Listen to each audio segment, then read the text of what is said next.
I considered doing this a couple of different ways, but I ended up landing on just rambling for 20 minutes by myself, because that's what I can do. I spend a lot of time by myself, like I did when I was a child. Shut up. I'm embarrassed. Oh my god, it was the funniest article I've ever read in my entire life. I watched a couple of compilation videos on YouTube. I've got it all figured out. You're listening to the No Big Banana Podcast. Welcome back to the No Big Banana Podcast. My name is Charles, and tonight Justin and Cody are not with me, so I am, as you might say, flying solo. So this is going to be strange because I've never done this before, which is interesting considering that I've been doing this kind of entertainment stuff for so long, and I have not ever yet done a podcast by myself. So if anything, this is just going to be more of an exercise for me. So a bit about me. I'm a Gemini, and I like novels and Grand Theft Auto 5. I've been playing a lot of Grand Theft Auto 5 lately, actually. It has been a strange couple of days. That's probably the understatement of the year, right? It's been a strange year. And I was actually looking back on something that I had posted after the first week.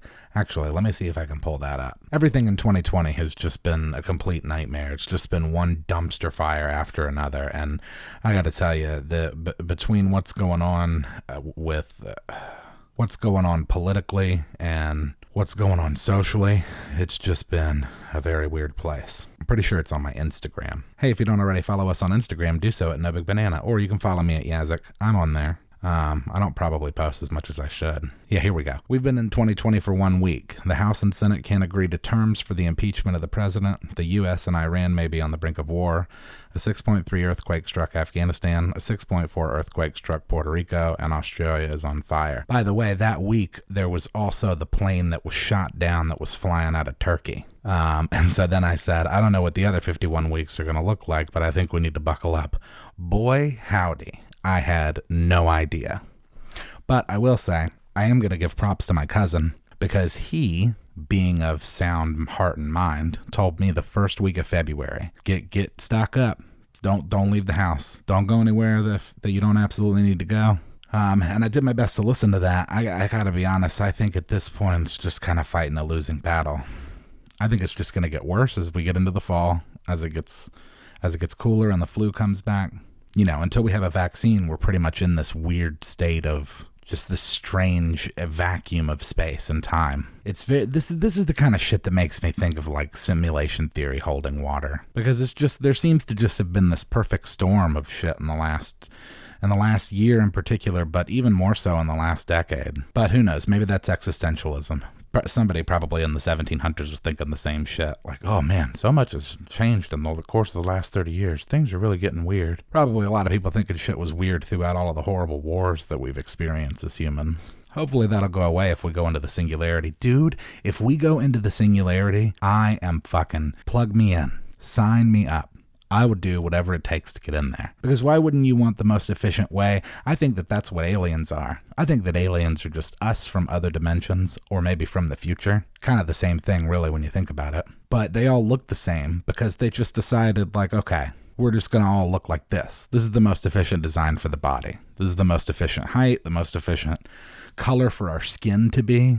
Our eyes to be this big. We only need like 3 fingers. We don't need, because if you can move shit with your thoughts, you don't need opposable thumbs, right? So they would only be there for just like controls, I guess, or maybe to help balance the physical body. I don't know. I've never had to make a body for a consciousness to exist in. That would be the next step for us to download, unless we just stay downloaded. It depends on how much of humanity you can simulate, right? Man, this got super deep, super fast. I didn't mean it to. I've been in a weird headspace the last couple of days, honestly, because Father's Day just passed. And if anybody knows, I don't know if you know, but I lost my father about 2 years ago this time. So that's been just strange because, he was a wonderful person, obviously. So that's been weird. It's, I'm kind of numb to it. Sometimes are harder than others, but I think more than anything, I think that he would be proud of me. I believe that he would be proud of what I've accomplished up to this point. Cause man, I was a fuck up when I was a kid. I wasn't malicious, but I was so bored. School was so fucking boring. I got kicked out of stuff all the time. I got kicked out of schools, got kicked out of programs. Like, I got kicked out of class like every day. I got so many referrals in school because I couldn't focus because they said it was ADHD. Of course, then again, I'm from the generation who was if anybody over 30 and under 45 was probably diagnosed. I wonder what the stats are on that. I bet it's staggering. But yeah, I'm sure that I have some form of attention deficit. I'm all over the place all the time, as you can see here. By the way, this is not much different than having a conversation with me. This is about how it goes. It gets just kind of, it's a lot of potpourri. There's not a lot of cohesion. But the channel's been doing really well. I'm really happy with that. Looks like we've brought in a good amount of new people that are watching and enjoying the videos, and we've picked up some sponsors along the way. Won't give too many details on that, but we've got hopefully some long-term relationships in the works in terms of sponsorships. And also we're going to be streaming more as often as we can. I believe we're going to be streaming a game this coming Saturday. Yeah, Saturday the 27th. We're also going to be streaming Wednesday night as usual. That's what's going on in the man shorts world. But anyway, yeah, back to Dad. Like, I was a monster, but he was awesome through all of that. And he really helped me like kind of chill. But I think Dad would be proud of what I'm doing because I think that I've accomplished a lot thus far. Oh, I recently passed 1 million streams on Spotify. So that was cool. To see that, because I've really only had music out since the fall of 18. So, well, let's start at the beginning. Let's go way back. Born in 87 in Gainesville, was raised in Live Oak, Florida. Super small town. Bigger now. It was real small 30 years ago. Subsequently moved to Tulsa, Oklahoma with my mother in the mid-90s so that she could attend law school at Tulsa University, which she did. We were there for 3 years. Then we moved down to St. Petersburg. And during all of this time, from a musical standpoint, I remember I had briefly played piano when I was in like the first grade. I don't remember really doing anything musically when I was in Oklahoma, or when we got back to St. Pete for that matter. When we lived in St. Pete for a year, I went to this super small private school that had like 16 kids in it. And I took American Taekwondo, and I used to watch Dragon Ball Z before Taekwondo practice. Not that really ever went anywhere. I was never really athletic. But then when we moved back up here to start 7th grade, I started playing the saxophone. I think it actually might have been the summer before, and loved the sax, played the sax through high school, except for senior year, where I played the tuba with Rigsby, Kyle Rigsby being Waylon from the Man Shorts channel. We played the tuba together senior year. Throughout high school, I first picked up playing the guitar when I was like 14, I think. Follow was the first song I ever wrote, which is available on the Yahzick channel here, somewhere. I'll have the Follow videos on here. Actually wrote that on bass. Then I played guitar and stuff for a while. Did some like solo acoustic stuff. I do have a solo album somewhere still out there. But then I started rapping in 2009. 2009, I'm pretty sure. And originally I did it was very tongue in cheek. It was very just like, I'm going to just do this because it's funny. And then I really started to enjoy it and do it more and kind of take it more seriously, and did that for a few years and recorded a mixtape in 2013, the Tongue Tape. And I was working on the album when we made the first Man Shorts video. Well, technically it wasn't the first video, but it was the first D&D edition video. Justin had originally proposed it as a standalone sketch. We didn't have a plan to turn it into a series. So we did the first one, and it got a lot of views and had good reception. People seemed to like it. So then I wrote and we did Gangsta, and that did really well. And so we were like, oh, we kind of got a thing going. So we just kind of kept it going as it went. And by the end of 2015, we had close to 10,000 subscribers, I think. Maybe less than that. I don't remember. But yeah, ever since then, we've just kind of gone with it and just up the ante on stuff and tried to make different projects here and there, but really kind of stuck to the editions. And we're finally at a place where it's starting to pay off. We're getting sponsorships now. We're saying we're starting to make the quote unquote real money. So that's nice because, you know, it wasn't super easy getting there. There was definitely a lot of lost sleep.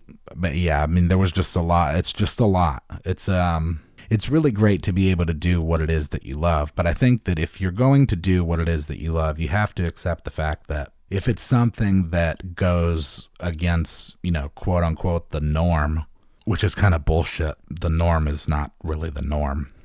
But you know what I mean? Like if it's your dream to be a doctor, well, then that's great because you can not only do your dream as a doctor and heal people, but you can make a lot of money doing it. It's not as easy to make a lot of money as an artist. You can make a lot of money as an artist. There's opportunity there. And by the way, there's never been more opportunity than there is now. With the internet, there's no real excuse. I think if you are sincere about being an artist, you should be, if you're not making money, you should be on your way to making money. But, you know, people don't understand that it is a long process because I consider my process beginning when I wrote Follow when I was 14. I think that was the moment that I was like, okay, I don't care about this stuff like with college or degrees or like, you know, I don't want to go into medicine. I don't want to go into education. I want to be a performer. Really a writer, I guess, but I don't have the attention span to write a novel. I've tried to do it several times, which is funny because in the writer's edition, a lot of people were like, oh, he has novels. And it's like, well, no, the bit was that I'd never finished a novel. I do have a couple that I had started. In fact, I had one that I got through. I got pretty into. I got like 150 pages into it. It's like 9 chapters. But then again, I wrote it like when I was in my early 20s. So like going back and reading over it is painful. If I were to ever release it, then I would probably want to rewrite it. But, you know, that's another part of the territory that comes with being an artist is you hate what you do. you hate what you do, and that's what drives you to do it better.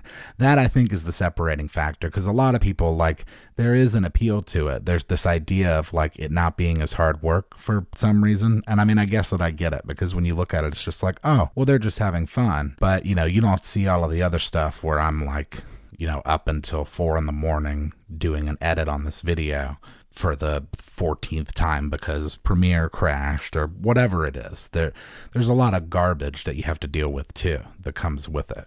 But if you're willing to put up with that stuff, you know, I think that you can turn being an artist into a lucrative career. You just have to stick with it and not listen to people who are like, well, I'm just trying to be, you know, there will be a lot of people in your way in the sense of people that don't get it. And, you know, they're not necessarily bad people. They just don't get it. Because, like, if they got it, then they wouldn't be pitted against you in that argument as to what you should do with your life. Now, you know, sometimes if you're doing some stuff like on 90 Day Fiancé before the 90 days, which if anybody hasn't seen that show, it is bananas. You should check it out. It's on Hulu. They just added a 3rd season. And I know that the 4th season, or maybe the 5th, was running recently. Those people are, whoo, boy. It'll make you feel better about yourself, probably, to watch them. It's just a lot of, it's mind-bending stuff. It amazes me.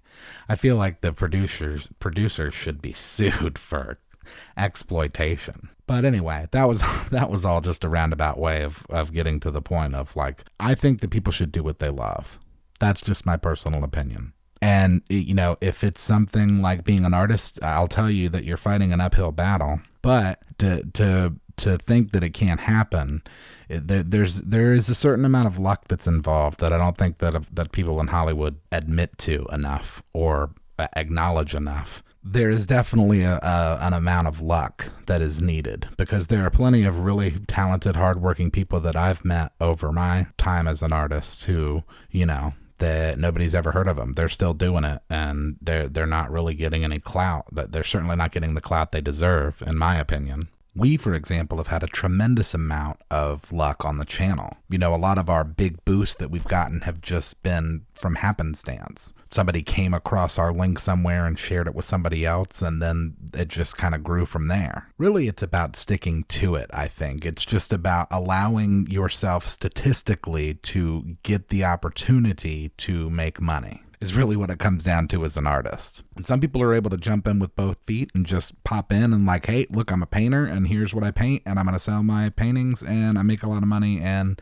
that's great. Other people have to grind for 5, 10, 15 years. I had to grind for 15 years. Lots of people do have to do that. And some people aren't willing to do it. Some people walk away. Some people go for a safer option or what they think is a more reasonable option or realistic option. I don't know why. It just gets on my nerves when people act like luck isn't a factor, because it definitely is. Because if you pretend like luck isn't a factor, then you're acting like the reason that other people wouldn't be successful is because they didn't work hard enough. And that's bullshit. And part of being an artist is taking that leap and knowing that like this might not work out. I might end up homeless or, all alone, but those are also motivating factors that keep you focused and keep you improving. So it's not just hard work. That pisses me off when people are like that. Like, oh, if you just work hard, then it'll pay off. And it's like, that's not true.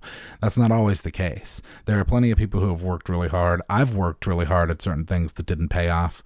It's just part of life that things don't always pan out the way that you want to, but the hard work is required. I don't think that it all hinges on the hard work. I think that that's just part of the equation. So in that regard, it's just a roundabout way of saying that, I think that Dad would be happy with what I've accomplished. And that was the thing about Dad, is that he always encouraged me to do what I loved. He encouraged me to do what I was good at and what I enjoyed doing. And for a long time, that meant not making much money, because it meant working for someone else in the interim. So, at a 40-hour work week, making $9, $10 an hour, whatever I was doing. And then on the weekends and nights, I was writing, making YouTube videos, writing music, writing lyrics. So when I say that I think my dad is proud of me, I think that he would be proud to see that I am doing what I love and what I'm good at, and I'm making a good living doing it.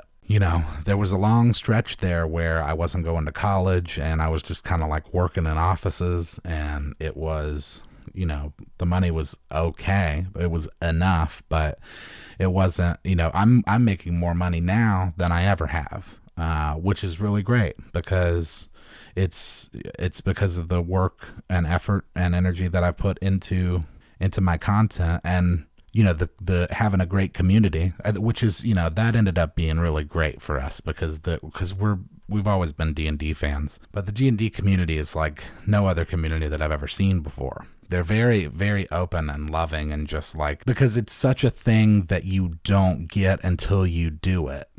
And I guess you could make that argument for like literally anything. But if you were to say like, hey, come play football, like most people would probably be able to know whether or not that they would enjoy that if they did that. With D&D, it's just that it's so complex in terms of like its appeal and your capabilities within, being only restricted to your imagination virtually, because, even if there's not a rule for it, you can always make one. That opens a whole different world, I think, of entertainment and fun. And so it's like a secret, it's like a secret that you want to let somebody else in on. So when somebody's asking like, hey, do you have any secrets? It's like, oh, come and sit down, child, and I'll weave you a tale about D&D. So I think that lends itself to like a really positive community, because everybody's just like, look, this is our game. These are our people. This is what we do. This is, nerd shit. That's how it goes. Yeah, that being said, do what it is you love. Play D&D, paint. But yeah, you do got to make a living. So that's something to think about. Certainly something I've been thinking about as I'm getting older. Man, I am 33. I just turned 33 last month. That is really weird to say. I remember when I was like 15 and I was working at this summer camp, and I remember there was this guy there who was a counselor, and he was 27. And I remember in my head thinking as a 15-year-old, like, whoa, 27, he's like an adult.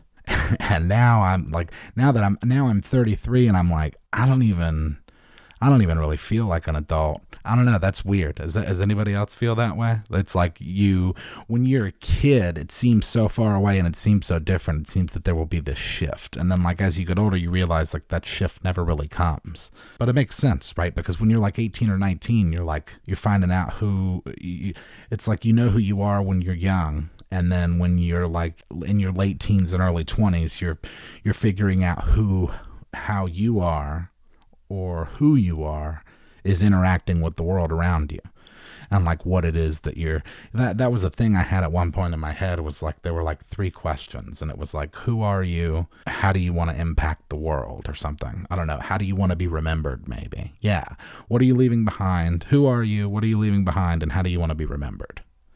I think that those are three important questions. I try to ask myself them on a regular basis.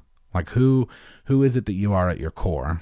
And then what is it that you're leaving behind in terms of, like maybe it's your children. Maybe it's what you pass on down to your children in terms of hopes for making a better civilization with the next generation. Maybe it is something in your field of study or your career, like you want to be the first to do something in your field, or the first to discover something or invent something. Or maybe as an artist, it's, for me, I feel like it's a catalog, signposts along the way to just because I've gotten so much value out of that.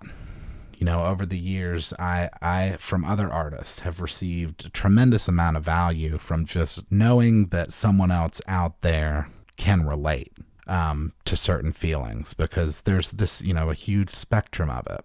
A huge spectrum of feelings is a good way to describe these last couple of days for me. It's been very existential. Fortunately, I've gotten to spend some quality time with my wife lately, and the channel's doing well, so there's no complaints there. So yeah, I think that's, there's the sound of the cymbals, and that means that we've reached the end of Tuesday. Flyin solo with Chaz, or Charles, or Yahzick, or the DM, however you may know me. I go by many names. I have a name problem. I really got to get that figured out. That's not new either. That's been like that my whole life. Anyway, follow us on Facebook, Instagram, and Twitter at NoBigBanana, and send us any emails to nobigbanana@gmail.com. You know what to do with the bell. I certainly don't have to say it. I'm not going to say it just to spite Justin. But you know what to do. You already know. Also, if you're an artist, stick with it. Keep going. That's my recommendation to you. It's better than you think it is. And hopefully, let's get through 2020.